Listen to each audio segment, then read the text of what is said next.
Welcome to another episode on prime logic. If you want to solve this problem, please pause the video because I'm going to solve this problem right now. So in this setup, you are asked to find the area of this square. So obviously we have a square here, right? So these are from the assumptions of the problem. So we have a square here, and this little segment which passes through the diameter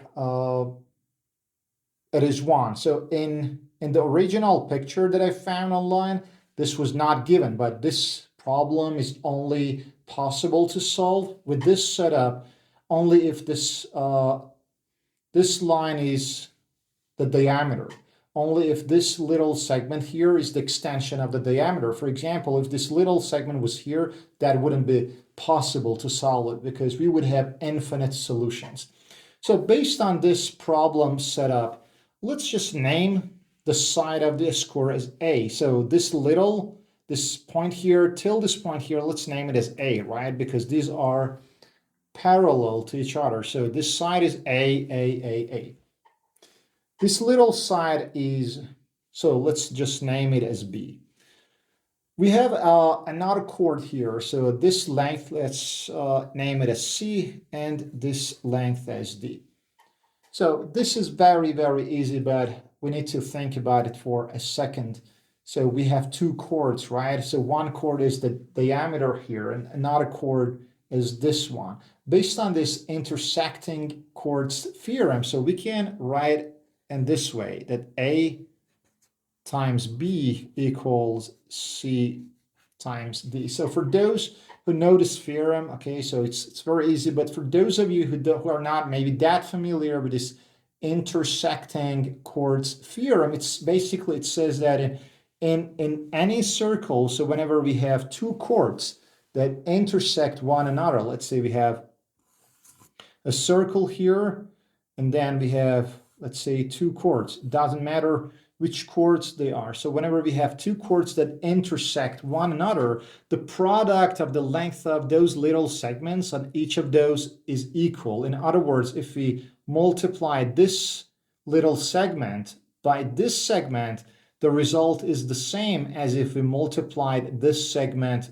by this segment. And the proof is very easy. So this is out of the scope of this problem, but you can just form two similar triangles, and then you can just compare those sides with one another. Just write the relationship of comparison, and then you will end up with this relationship that this times this equals this times this. So here it's the same. A times B equals C times D. So let's just substitute here. So A times B. So B is 1. We don't need to write it down. So just A equals C over C times D. But we can find the value of C and D because based on the theorem that if the diameter bisects any chord, right? If basically any line that passes through the center of the circle, which is aka the diameter, if the diameter is perpendicular to any chord, we can say that the diameter bisects the chord, right? Bisect means it cuts it in half. So the diameter is obviously in this setup, in this shape, the diameter is parallel to the side of the square. So since this is a square, the sides are perpendicular, so it means these angles are 90 degrees, and so is this angle. This angle is 90 degrees, and so is this angle. So this line is the diameter. The diameter is perpendicular to a chord here. It means that the diameter bisects the chord. So in other words, C equals D. So if C equals D, the whole thing was A, right? That was the assumption in the beginning. We denoted the side of the square as A. So each of those little segments on the chord, they are A over 2. So instead of C, we can write A over 2.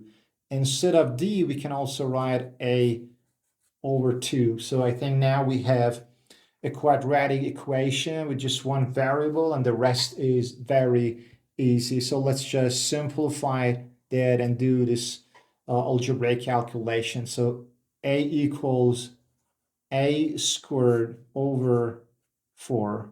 In other words, we can say a squared over 4.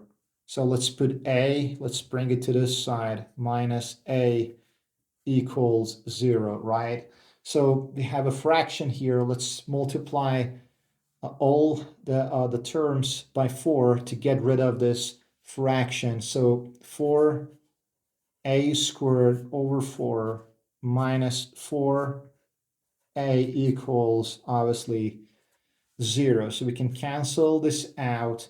We can write that a squared minus 4a equals 0. So this is a very, very simple quadratic equation. There is no constant term as c, so we can just factor the term out. So let me write it here. So I want to factor 1a out. So a times a minus 4 equals 0. So we have the product of two terms, two things, two entities as 0. It means that either of them, like each of those, can be 0. So either a is 0, so either this term is 0, or this term is 0. A minus 4 is 0, which gives us a equals 4. So obviously a cannot be 0 because we are in geometry realm.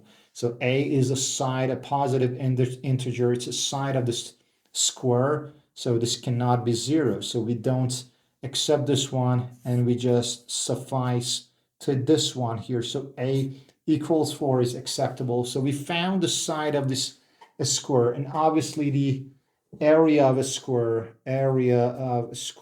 equals the side squared. So area of this square equals a squared, or 4 squared, or 16.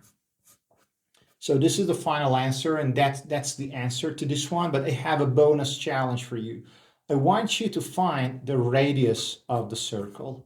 So make sure to find and think about it for a moment. There is a lot of ways, a ton of ways you can find the radius. You can, for example, form maybe a right triangle here, or maybe any other ways that you like. So make sure to write down your thoughts and answers in the comments below.